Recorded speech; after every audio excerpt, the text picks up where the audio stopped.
참 예수님, 오늘은 연중 제26주일이며 이민의 날입니다. 오늘의 독서와 복음은 우리가 하느님의 말씀대로 살아 내세에서 행복을 누리라고 우리를 초대하고 있습니다. 첫째로 오늘의 제1독서인 아모스서는 하느님의 말씀을 외면하고 부패와 사치에 빠져있던 남왕국의 수도 시온, 예루살렘이 있는 곳이 시온입니다. 그리고 북왕국의 수도 사마리아에 있는 지도자들에게 현세적 불행을 경고합니다. 불행하여라, 시온에서 걱정 없이 사는 자들, 사마리아 산에서 마음 놓고 사는 자들.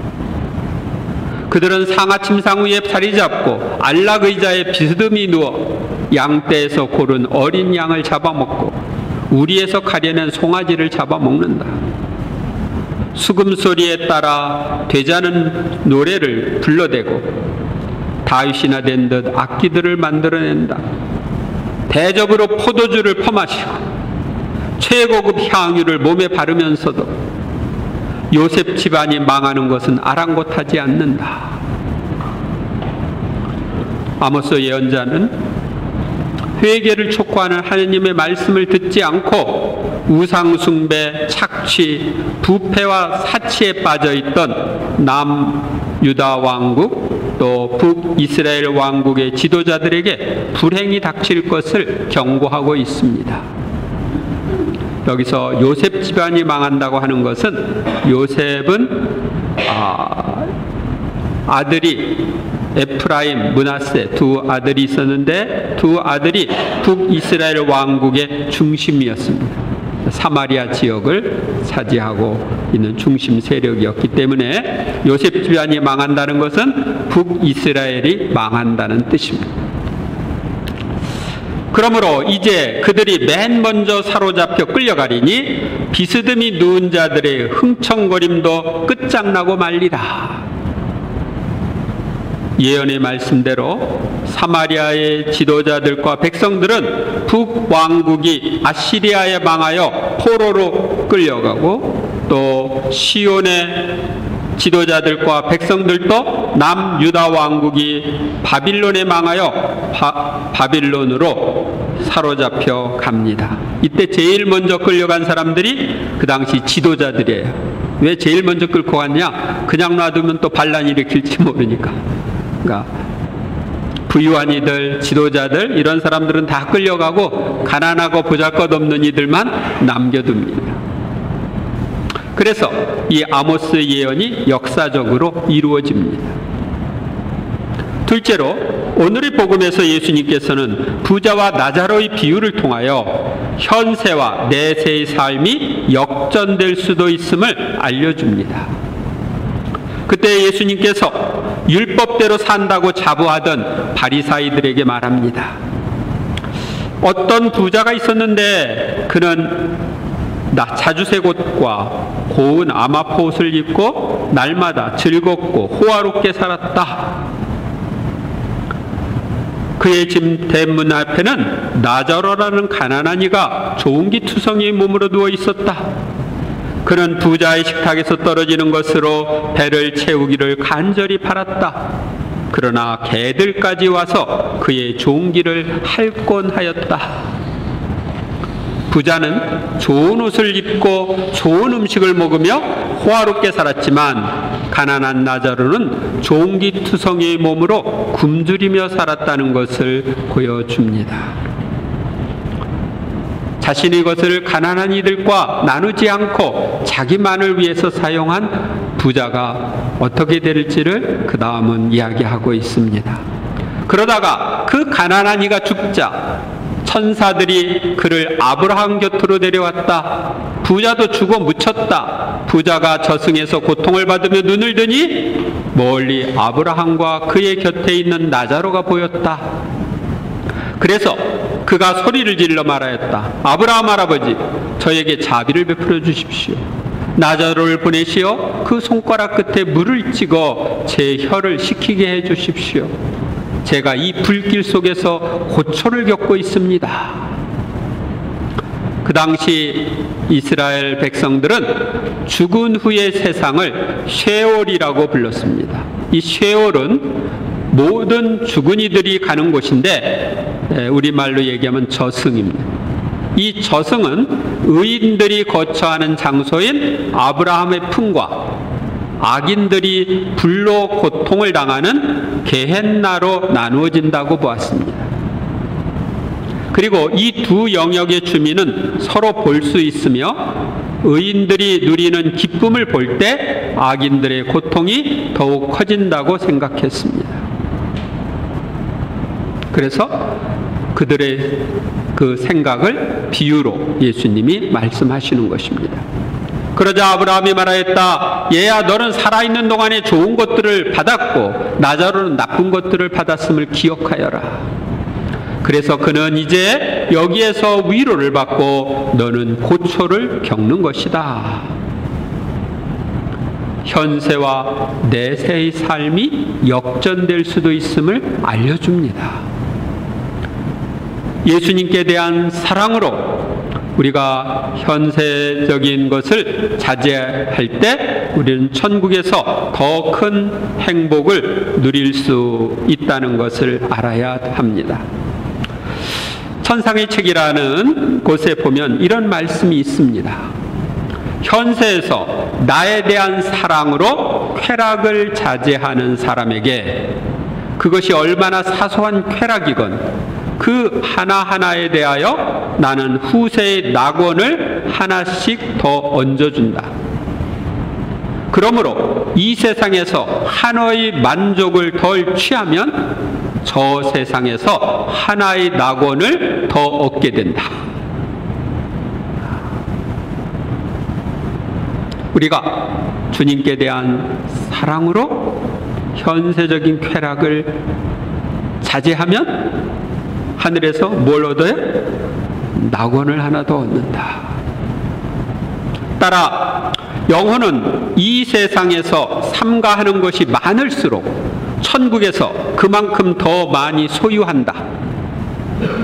그러므로 지상에서 가난할수록 천상에서는 더욱더 부유하고 세상에서 풍류나 쾌락이나 오락을 끊고 유한한 여행이나 논일기를 삼갈수록 하느님 앞 안에서 더욱더 멋진 맛과 즐거움을 누리게 된다. 그러므로 지상 것을 끊어버리는 사람은 극히 사소한 일 속에서도 하늘을 차지한다.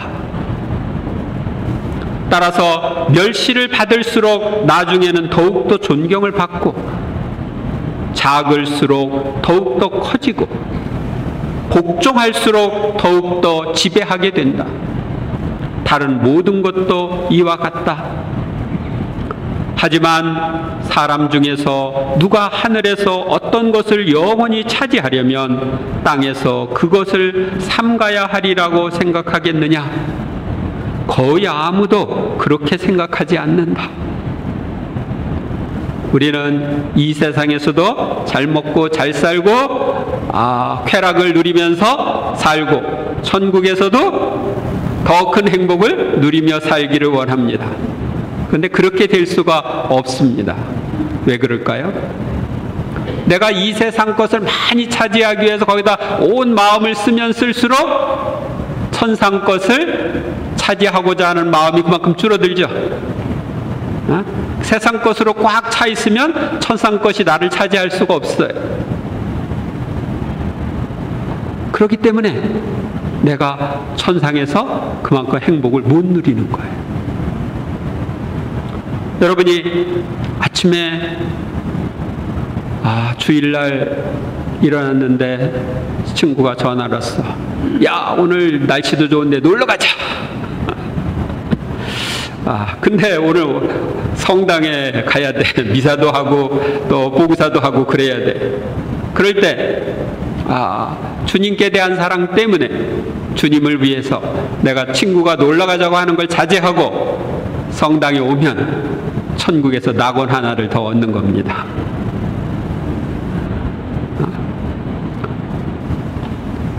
여러분들이 하느님께 대한 사랑으로 무엇을 하면 하느님은 그것에 대한 풍성한 갚음을 주시는 거예요. 그러니까 하느님께 대한 사랑으로 무엇을 하는 게 아주 중요합니다. 내가 하느님께 대한 사랑 때문에 단식을 할 수도 있고, 하느님께 대한 사랑 때문에 어떤 고통을 기쁘게 받아들일 수도 있고, 그래서 하느님을 위해서 이러저러한 일들을 할 때 하느님은 그것에 대해서 낙원 하나를 더 얹어주시는 거예요. 셋째로, 오늘의 복음과 독서는 성경 말씀대로 계명을 지키며 살아야 구원을 받을 수 있다는 것을 알려줍니다. 부자가 말하였다. 그렇다면 할아버지, 제발 라자로를 제 아버지 집으로 보내주십시오. 저에게 5 형제가 있는데 라자로가 그들에게 경고하여 그들만은 이 고통스러운 곳에 오지 않게 해주십시오. 아브라함이 그들에게는 모세와 예언자들이 있으니 그들의 말을 들어야 한다 하고 대답하자 부자가 다시 안 됩니다. 아브라함 할아버지, 죽은 이들 가운데서 누가 가야 그들이 회개할 것입니다 하였다. 그에게 아브라함이 이렇게 일렀다. 그들이 모세와 예언자들이 말을 듣지 않으면 죽은 이들 가운데서 누가 다시 살아나도 믿지 않을 것이다. 누가 살아났다, 죽었다 살아났다면 아이 그거 가짜야, 그거 어떻게 믿어? 그러겠죠. 오늘 제1독서에서 본 것처럼 이스라엘의 남북 왕국의 지도자들은 아모스 예언자의 말을 듣지 않음으로써 멸망했습니다. 부자도 모세와 예언자들의 말을 듣지 않아 죽어서 고초를 겪고 있습니다. 나자로를 아버지 집으로 보내어 다른 형제들에게 경고해달라는 부자의 말에 아브라함은 그들은 모세와 예언자들의 말을 들어야 한다고 단호하게 말합니다. 모세가 알려준 율법, 그 중에 핵심이 십계명이죠.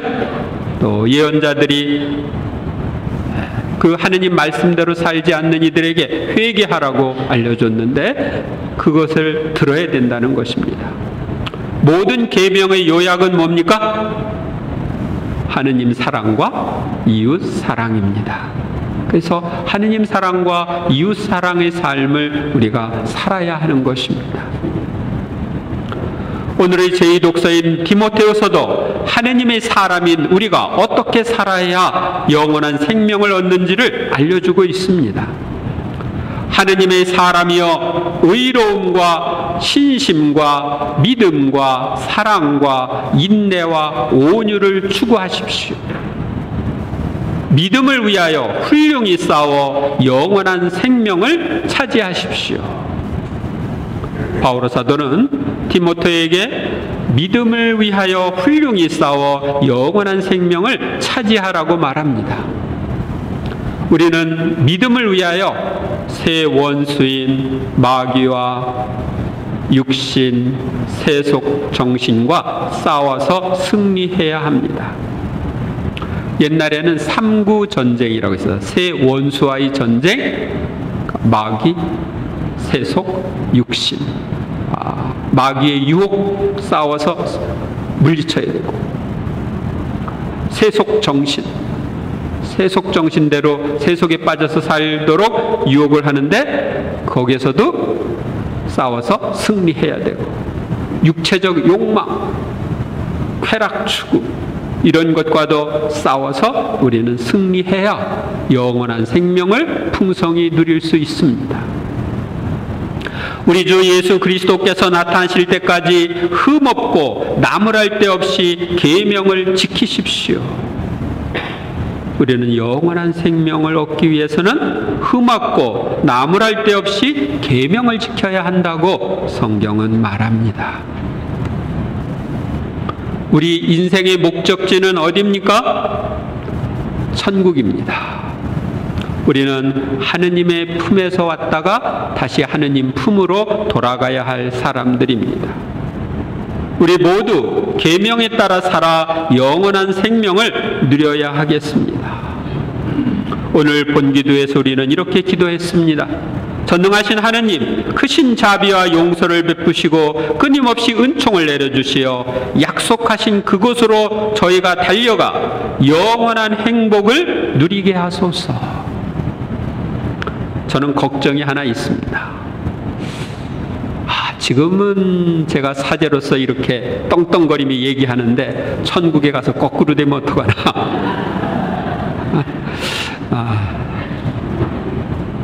저는 저와 여러분 모두가 하느님 말씀대로 생활함으로써 천국에서 영원한 행복을 누리면 좋겠습니다. 그리고 이왕이면 조금 누리겠어요? 많이 누리겠어요? 조금 누리는 게 아니라 많이 누리면 좋겠죠? 그러기 위해서는 이 세상에서 하느님께 가까이 나아가는 것을 방해하는 것들을 다 끊어버려야 돼요.